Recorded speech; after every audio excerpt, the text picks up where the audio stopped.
Hey babies, it's Joynavon and welcome back to my channel, or welcome to my channel if you're new. Thank you so much for clicking on today's video. So today I'm back with another natural hair video, of course, and this time we're going to be talking today, and I'm going to be talking about hair growth. So I decided to do a updated hair growth video because I did do one about 2 years ago. And since then, I have actually big chopped my hair. I went from my, afro to having a tapered cut. And I did that on Christmas, so December 25th of 2018. So like exactly towards the end of 2018. And I spent the entire year of 2019 not doing anything to my hair. So when I say doing anything, I mean I didn't cut it, I didn't over manipulate it, I didn't dye it. I recently dyed my hair this color. Like, I didn't do anything to my hair in 2019. So I'm going to be sharing with you guys some of the tips that I have through personal experience and just from being natural for 9 years and going through a lot of trial and error. So if you're interested in hearing what I have to talk about, then definitely keep watching. But before we move on, please make sure you're subscribed to my channel. So go ahead and hit that red subscribe button and click the notification bell right next to it so that you're notified every single time I post and upload. So first things first, I would recommend you guys to have a hair routine. So for me personally, I have gone through a lot of different lifestyle changes over the past few years since I did, first go natural.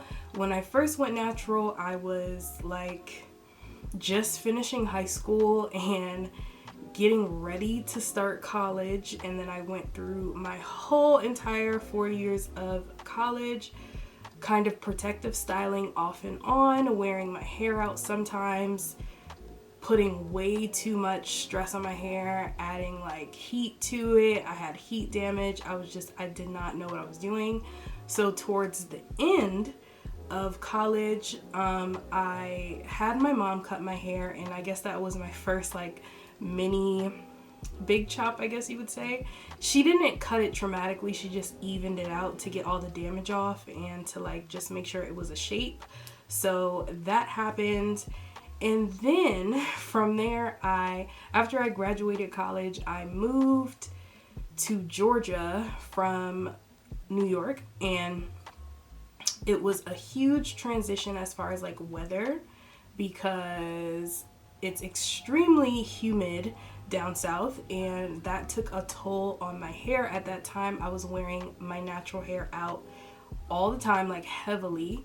So I had to kind of work with that and work around that. And then from there, I have moved back to the New York City area now. So there has been a lot that has happened. So I've had a lot of different hair routines that I've had to kind of incorporate with whatever's going on in my life. So I would suggest to you guys to just find something realistic that you can do on a weekly basis or a bi-weekly basis, so every other week, that your hair can get used to, because it's extremely important for your hair to be trained and for your hair to know what to expect and all that. It sounds kind of crazy, but it's definitely true. At least it's been true for me. It works. Now, the next thing that I would suggest is definitely not to over manipulate your hair too much, because over manipulating your hair will cause breakage. It will cause single strand knots.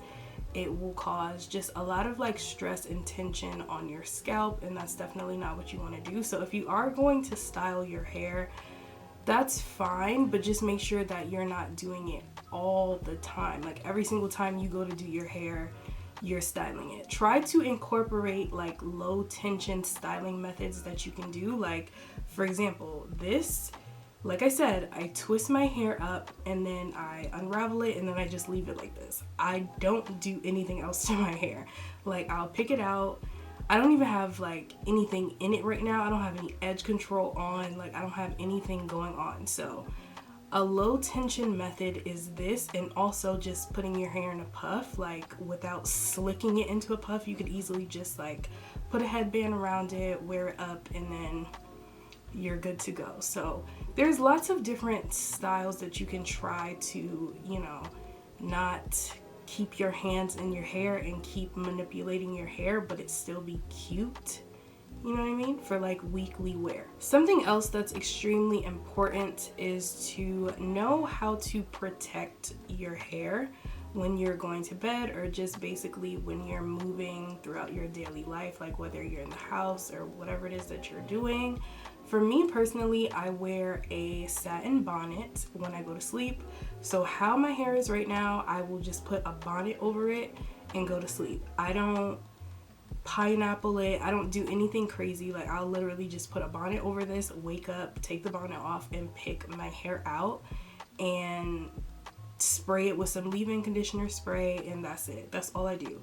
So make sure you're protecting your hair, of course, when you're like going to sleep, but also just when you're kicking it. So if you're in the house and you're laying on the couch and you're just not doing anything to where your hair needs to be out and about and just all of that, I would say cover your hair up, protect your hair, because you're like, without thinking about it, your hair is pulling on things, it's rubbing on different materials. So you want to make sure that you have like a headscarf or a bonnet on your head pretty much the majority of the time when you're not out. That's what I would suggest. That's what I do. Another suggestion that I have for you guys is to make sure that you're trimming your hair. I know in our community especially, it's like a big thing for us to want to retain length, and we want to show off our length. We want to show how big our hair is or how long our hair is. And so when you get dead ends or when you get split ends, you don't want to cut your hair, but you have to cut your hair. Like, it is not cool, it is not healthy for you to keep holding on to length of your hair that's not healthy for you, because at the end of the day, all the time that you're spending holding on to unhealthy length, if you just go ahead and cut it off, like all of that time is being wasted from new growth coming in. So I would just say it's just like a waste of time. So immediately whenever I see something out of place, I actually need to trim my hair now. So whenever I see something that's out of place, I just will go ahead and clip it off and go about my business. I don't even worry about it. I don't even stress about it. Like, it's not that important to me. I'm not emotionally involved. Like, I can easily let it go. Now, you guys also know that I am not a stranger to protective styling my hair. I literally just posted a protective style that I did for last week, and that's pretty much how I wore my hair the majority of last week. So I'm constantly like protecting my hair when it's not like this. I plan on doing some more like low tension or low maintenance protective styles for you guys, so please keep an eye out for that. So like I said, make sure you're subscribed if you're not subscribed. And outside of that, I enjoy getting protective styles like box braids, crochet braids. I will slap on a wig in a minute. I also love head wraps and just flat twist hairstyles and faux locks, and there's just so many, like, our hair is so versatile. There's so many different things that you can do to keep your hair protected. You just have to know how to do it properly. And when I say that, I mean, while you're protective styling, you have to make sure that your hair is being taken care of underneath. So before you do that, you have to make sure that you wash, condition, make sure it's trimmed, make sure all of that stuff before you go into doing a protective style. So that way, when you take it out, your hair is healthy and you could just go ahead and do your regular routine and go on about your business. Another thing to keep in mind when protective styling is that you don't want to do it too frequently. So if you do a protective style, I like to wait at least a week really 2 weeks, but at least like a week before I do another one, or longer. So if I have box braids for like a month, I'm not taking them out and then putting faux locks in like 2 days later. I'm not doing that. I have to wait like at least, like I said, 2 weeks or so before I do that, because you want to make sure that you're giving your natural hair some time to breathe, some time to just, you know, live on its own before you manipulate it again, because that goes back to over manipulating, like I said before. Now, this next tip is kind of like cliche, but it's also very true. Whatever it is that you're eating and putting in your body is very important for your hair growth and for your skin and for your nails and for, you know, just your overall well-being. So that definitely plays a part in your hair growth too. So if you're feeding your body a whole bunch of junk, then you might be stifled in how, you know, successful your hair looks, or how, you know, healthy your skin looks, or, you know, etc. So you have to be mindful of that. Now, don't get me wrong, I am not one to sit here and tell you what to eat or tell you what to do, because I am not like vegan or like a fitness guru or like a health lifestyle coach or anything like that. I pretty much eat what I want to eat, do what I want to do, but at the same time, I make sure that fruit is incorporated in my diet regularly, as well as greens and lots of water. So just keep that in mind. And also too, I just want to say to you guys, don't beat yourself up about your hair and your hair growth. Our hair is always growing. Whether you notice it, it's always growing, because if your hair wasn't growing, you wouldn't have any hair on top of your head at all. You would be completely bald. So the issue is that you're probably just not retaining the length that you want to. And I've had times, trust me, I have had times where my hair has stayed the same exact length for years on end, months on end, and I was just like, what's wrong? Like, what am I not doing? And it was literally that I was way too focused on it. I was way too worried about it, and I wasn't just letting my hair live. I wasn't following these tips that I just mentioned, and it was just a lot. So you really just have to kind of chillax and let yourself breathe and just follow your regimen and just keep the faith. You know, just be patient. Patience is key in this process. The majority of last year, I did nothing but like 1 or 2 styles to my hair. So the majority of 2019, I wore my hair in a wash and go. The majority of the time it was in a wash and go. I have plenty of wash and go tutorials on my channel too, if you don't know how to do that, or if you're interested in seeing how I do mine.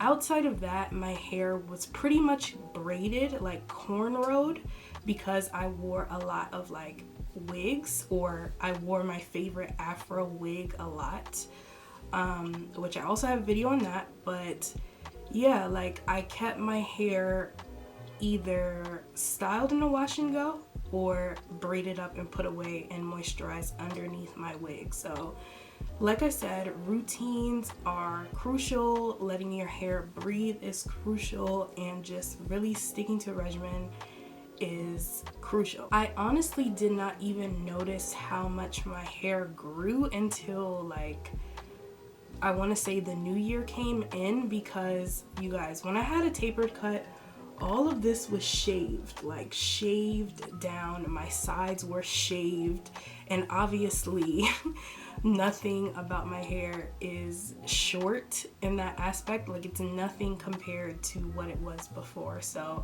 I'm really excited to see how well it's doing, and I look forward to seeing what my hair is going to look like this time next year, because I don't plan on doing any more big chops. The next time I do something dramatic to my hair, and I'm gonna let you know right now, it is going to be locks. I will be locking my hair. I don't plan on doing it anytime soon, but the next time I do something dramatic like that, that is what it's going to be. No more cutting my hair for me. So that pretty much concludes all the tips that I have for you guys today. I did want to mention that since I have colored my hair, I have gotten a lot of questions, one about the color of my hair. If you're interested in knowing the color of my hair, please follow me on Instagram. All the information, everything that you need to know about my hair is over there at joynavon. I'm the same on all social media platforms as well, but I bring this up because someone asked me if I could do a moisture routine or like a moisture regimen products or whatever that I use on color treated hair. And I wanted to know from you guys if that's something that you're all interested in seeing, because I don't want to create content that no one's interested in seeing except for like one person, because I could easily just tell her. So I just want to know if it's worth me making like an actual video on. Are you guys, interested in color treated videos? Do you have color treated hair, or are you looking to color treat your own hair? So those videos would be helpful for you. Please let me know, leave a comment down below. But other than that, like I said, please subscribe to my channel if you haven't already. Like this video, leave me a comment down below, and keep up with me and my hair on my social medias. And until then, I will just see you guys in my next video. Bye.